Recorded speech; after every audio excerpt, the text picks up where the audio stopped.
Scripture today, April 15, 2026. Allow me to read for all of us Judges chapter 2, verse 18.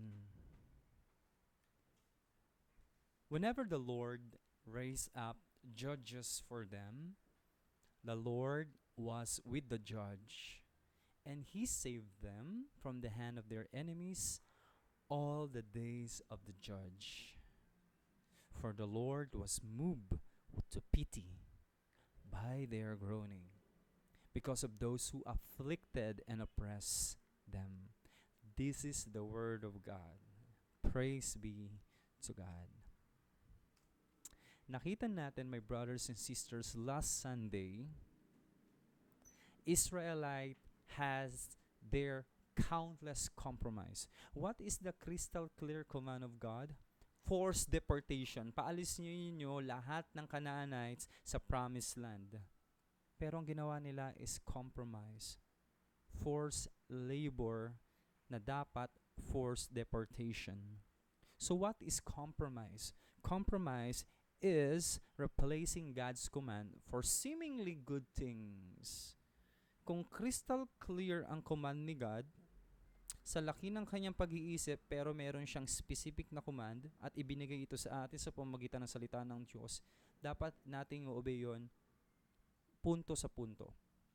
Pero ang compromise is that sa tingin natin nag-obey tayo at minsan naiisip natin baka pwede naman kay God o baka tama naman, siguro mauunawaan ni God.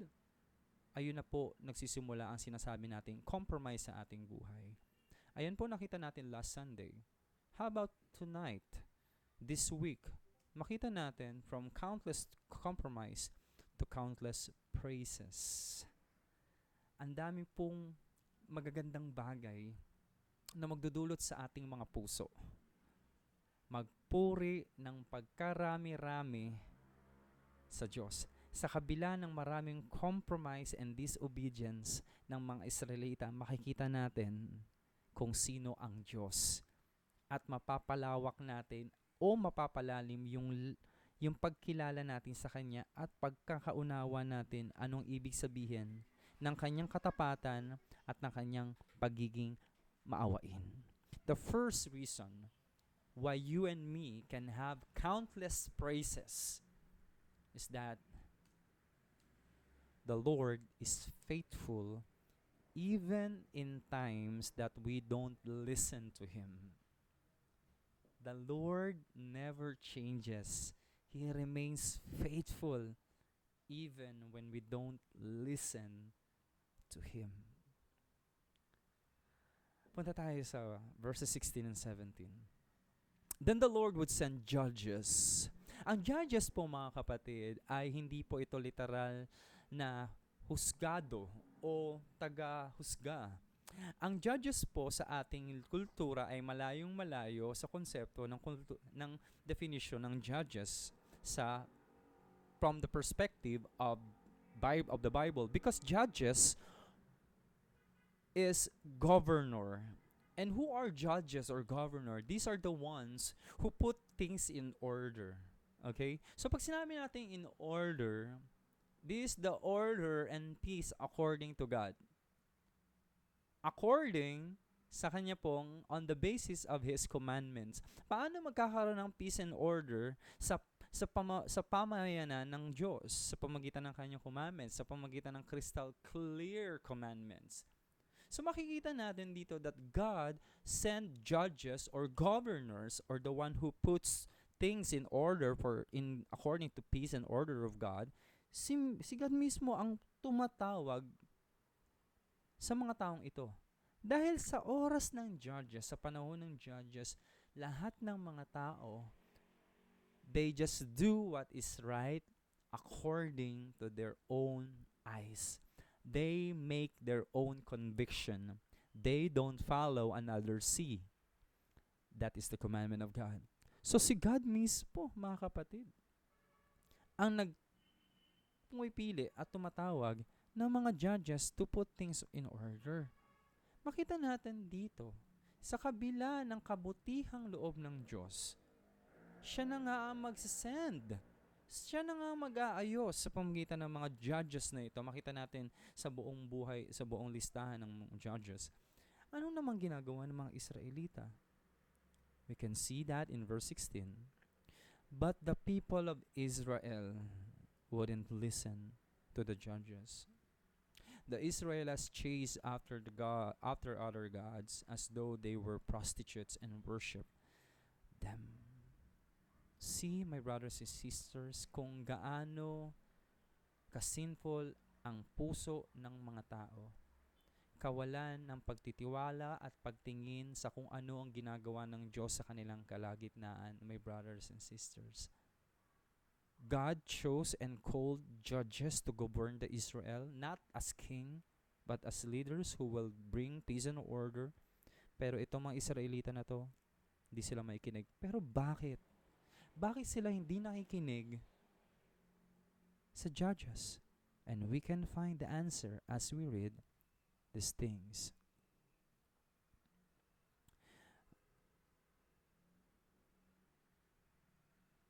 Judges chapter 2 verse 12. They abandoned the Lord, the God of their fathers, who had brought them out of the land of Egypt. And it was repeated in verse 13. They abandoned the Lord and served Baals and Ashtaroth. So what's the reason why they don't listen to the Lord anymore? They abandon God and His Word. Their ears listen to their idols. Mga kapatid, ito pala ang dahilan kung bakit ang isang mananampalataya sa Diyos ay hindi na nakikinig sa kanyang manlilikha at sa mga tao na sinusugo niya dahil pala ang nais niya lang marinig ay kung ano ang gustong marinig ng kanyang mga tenga, kung ano ang gustong marinig ng kanyang idolatrous heart. This is a clear sign na kung saan kailangan natin mag-ingat. Ang isang tao na ayaw na makinig sa salita ng Diyos, ang isang taong ayaw makinig sa mga godly advices, nagpapakita na meron siyang ibang hinihintay na sagot, ibang nais na marinig, my brothers and sisters. Still, the Lord would send people who will remind us of His power, love, and truth. Ito pong pagsisend ng Diyos ng judges ay hindi lang po isang beses, kundi pagkarami-rami na nagpapakita kahit na ang mga Israelites na to hindi nakikinig sa mga sugo ng Diyos. Yung mga tao na nagdadala ng kanyang commandments at nagpapaalala sa kanila, still, the Lord is faithful. Gaano kaganda ang faithfulness ni God? Gaano kalalim? Gaano katatag?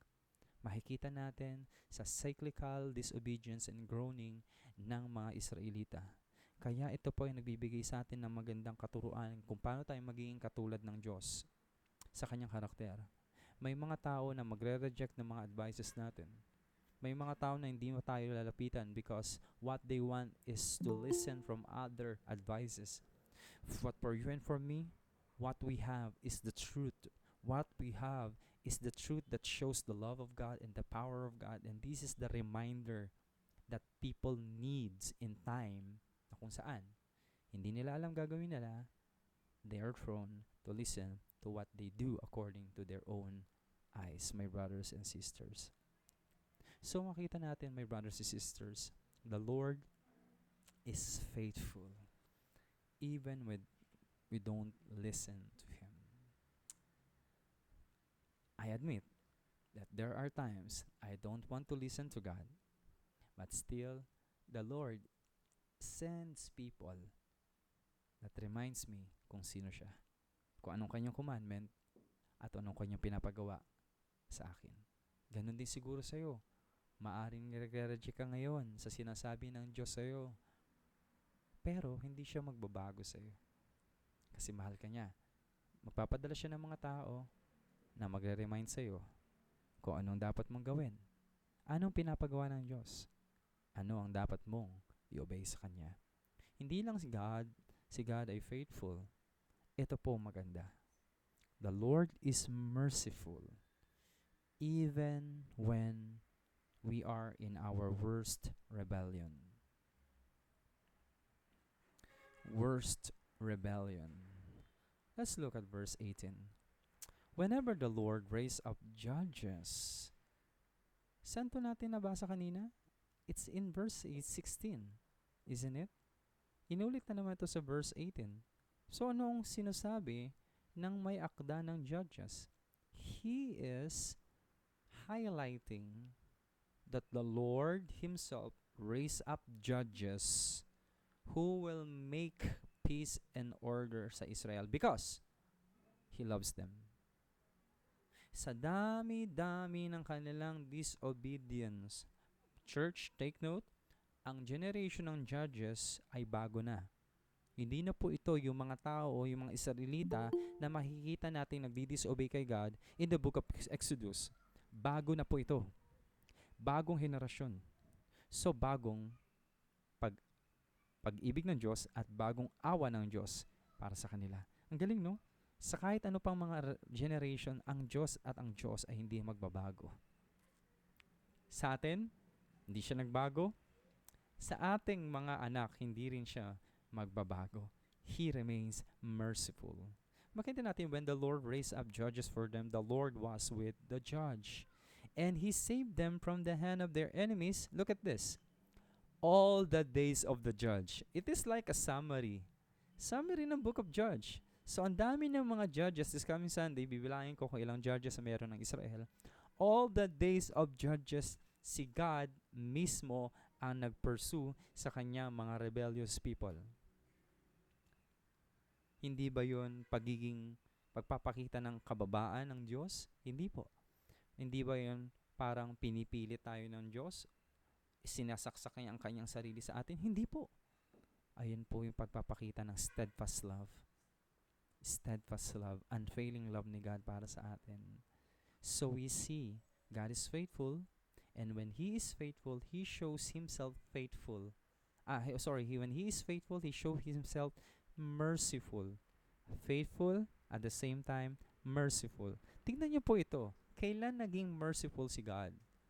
For the Lord was moved to pity by their groaning because of those who afflicted and oppressed them. Kailan po, mga kapatid? No?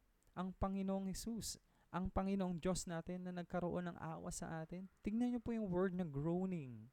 Yung mga ungol dahil sobrang sakit ng kalooban at sobrang sakit ng mga nararanasan.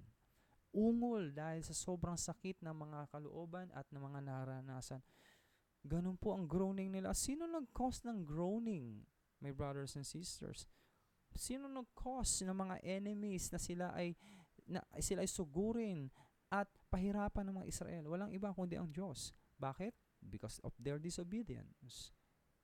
Pero, makita natin, the Lord was moved to pity. Pity means compassion. Compassion is connected to being merciful. Wait, church, there's something na gusto kong i-emphasize dito according sa sinasabi ng salita ng Diyos. May awa ang Diyos, naaawa siya, nahahabag siya sa atin, kahit na meron siyang isang nararamdaman. Naaawa siya sa atin, nahahabag siya sa atin, kahit na meron siyang isang nararamdaman. Tingnan natin yung taas, verse 14. The anger of the Lord was kindled against Israel. Tingnan natin yung banda, ang baba. The anger of the Lord was kindled against Israel. So, wait. Mahihirapan, groaning yung Israel this time. Sobrang paghihirap, ungol sa sobrang sakit ng nararamdaman at nararanasan. At ang Diyos, ano kanyang nararamdaman? Ito po. Anger and pity. Wow. Ang kagandahan sa Diyos natin, kayang-kaya niya perfectly i-handle yung ganitong klaseng emotion. Galit siya because of the cyclical disobedience and groaning, okay, ng mga Israelita. Pero kapag sila po ay nag-groan, nakakaramdam siya ng pity. Grabe si God. Galit siya. Siguro kaya niya pinaranasan sa atin ang mga problemang ito para mapakita niya na siya ay merong nadidisplay siya. Pero at the same time, kapag umiyak na tayo sa mga problema natin, meron naman siyang habag sa atin. Grabe si God. Napakaganda ng ating Diyos. At sa tuwing makikita natin yung dalawang klaseng emotion ng Diyos, mauunawaan natin kung sino siya. Hindi siya katulad natin. Kaya niyang balansein to. Makita natin yung dalawang emotion na ito, dalawang bagay na ito, my brothers and sisters, when we see the beautiful cross of the Lord Jesus Christ, wrath of God, and the cross of the Lord Jesus Christ, and the great love of God at the cross of the Lord Jesus Christ. In the times of God's wrath against the disobedience of man and the love of God for His creation. Beautiful. That's the God we serve, church. This is the God we serve, my brothers and sisters. Perfect in showing this holy emotions, my brothers and sisters. So in our worst rebellion, tingnan nyo to, my brothers and sisters, we can understand the mind-blowing mercy of God through people. So makita natin dito that Israelites were more corrupted than their fathers. More corrupted. They disobeyed God to the highest level at in their worst rebellion. Pero bakit si God nag-move pa rin ng may pity? Because He is God. And paano niya pinakita that He moves with pity? Nag-send siya ng judges through godly people. Okay. Sa tingin mo,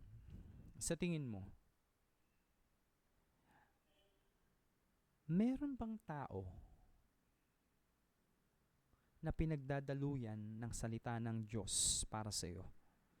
Meron bang tao na kapag kinakausap ka niya, nababanggit niya lahat word ni God, wisdom ni God, Bible verses, passions of God, holiness of God?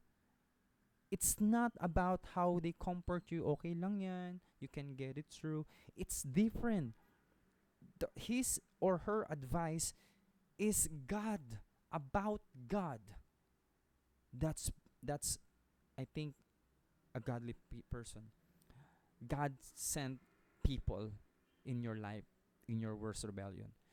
Bakit kaya, ito ang malaking tanong, tingnan nyo to, bakit kaya gumamit si God ng tao in their worst rebellion? Bakit? Hindi na sila magbabasa ng Bible that time. Hindi na sila mag-o-open ng Bible. Hindi na sila magbabasa ng manuscripts. Hindi na sila pupunta sa 10 tablets, 10 stone tablets. Hindi sila pupunta sa mga tao in their own initiative. God should take initiative through godly people to reach them. Ganyan tayo, di ba? Kapag worse na yung rebellion natin, talaga ayaw mo na mag-church, ayaw mo na mag-Bible study, ayaw mo na mag-disciple, ayaw mo nang communicate sa mga tao, wala ka ng gana. Worst rebellion, and then suddenly people will reach you out. Uy, kamusta ka na? Yeah, and then as you open your life, kasi sa tingin mo parang pagod ka na rin in your worst rebellion, God will help you understand through the words of those godly people. Okay, you need to come back to the God you serve, not to yourself, not just to comfort yourself, but to the God who comforts you. Church, humanap kayo ng mga tao, ipag-pray nyo yung mga tao na lalapit sa inyo, talagang sentro ng kanilang mga advices is God Himself, the character of God, the ways of God, the justice of God, the holiness of God. Pray kayo ng mga taong yun. Hindi lang yung nagtatap sa atin ng mga sweet words, pero malayo naman sa concept ng Panginoon. We need that in our worst rebellion. Are you in your worst rebellion? We do not know. I do not know, but God knows you. But we are always prone to go worst rebellion. May God help us. May God sustain us through godly people. God surrounds you. He surrounds you with people you do not expect, who speaks light in your darkest moment? You do not know. You do not know. It's okay that you do not know, because you will be surprised how faithful, how merciful your God is. The Lord is merciful even in our worst rebellion. Church, a part of this preaching will be shared with you this coming Sunday. We are now in the preaching series in the book of Judges, where we see not just that not just the mistakes of the Israelites once again, but what we can learn from their mistakes as we see it in light of God's holiness. Sana po makapunta kayo this coming Sunday, and ito po ang ating short devotion.